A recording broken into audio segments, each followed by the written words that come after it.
Il était avant à Lionel Vichy, avant à l'OGC Nice. Donc il est resté une dizaine d'années à la fédération. Il était champion d'Europe avec les 18 avec Thierry Henry et Houillet. Après, Jean Bardella, ouais, avec Clairefontaine, où il a eu David d'ailleurs.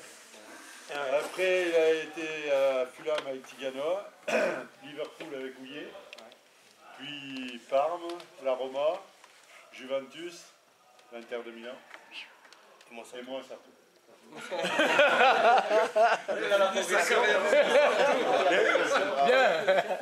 Les échelles que vous avez, il en est le créateur, hein, des échelles de coordination, de rythme. C'est ça, je ne me trompe pas? Oui, c'est ça. Voilà. Ah oui. Donc, je te laisse la parole. Hein. Non, moi d'abord, je suis très content de venir vers vous parce que j'aime le terrain et je sors et on finit sur le terrain. C'est évident.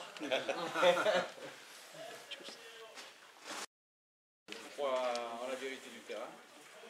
Je crois aussi au fait qu'il faut apprendre et qu'il faut s'informer, passer des diplômes, tout ça. Mais après, ça se passe sur le terrain. Tout est pratiqué sur le terrain. Moi, je le vois de suite, par exemple, quand je passe ce soir avec ton groupe. Je viens pas en cadre, je viens avec rien, quoi. Je viens face à un groupe où j'essaie de faire passer un message et de mettre à leur niveau. Donc je veux qu'ils fassent une bonne séance.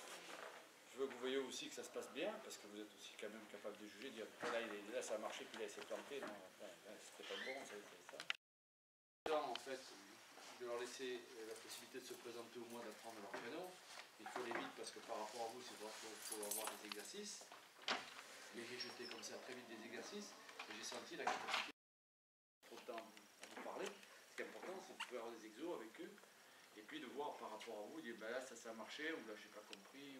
C'est beaucoup plus concret pour vous par rapport à eux. Je vois qu'à l'Italie c'était pareil, l'Angleterre c'était invité partout, mais en dehors du club, à faire des réunions sans arrêt et j'ai toujours aimé ce côté contact avec les prises d'échange. Voilà. Alors là-dessus, ce que j'ai montré, c'est une vérité. C'est seulement mes convictions, et puis après une application simple par rapport à ce que vous m'avez demandé. Quand vous dites on récupère le ballon tous ensemble, il n'y a pas un qui va sacrifier et puis les autres ils regardent, donc ça c'est important, c'est un travail collectif. Et comment est-ce qu'on le fait? Et comment est-ce qu'on presse? À quel moment? Alors il est dicté à la pression du ballon, elle est dictée surtout au niveau où vous êtes, à la pression rapide que vous allez faire sur le porteur du ballon. Pourquoi? Parce qu'au plus vous descendez, et au plus vous avez des joueurs faibles techniquement. Et quand un joueur est faible techniquement, sa première préoccupation, c'est baisser la tête et contre le ballon, et de ne pas regarder. La grosse différence entre un Zidane, ou un Ronaldo, un Messi, ils ont le ballon, ils ne le voient même pas. Ça fait partie de leur corps, pratiquement. Et c'est là où ils surprennent tout le monde. Ils surprennent tout le monde en anticipation. À l'inverse du niveau où on descend, de plus en plus, la technique, elle est faible. Et quand la technique, elle est faible, le joueur, il ne supporte pas la pression. Et quand il est dans la pression, eh bien, il dévisse. Soit il perd le ballon, soit il l'a mis derrière, mais il ne jouera plus en profondeur, il ne donnera pas une dernière. Deuxième partie, il faut empêcher l'intervalle. Pour intercepter sur l'intervalle, il faut resserrer les lignes.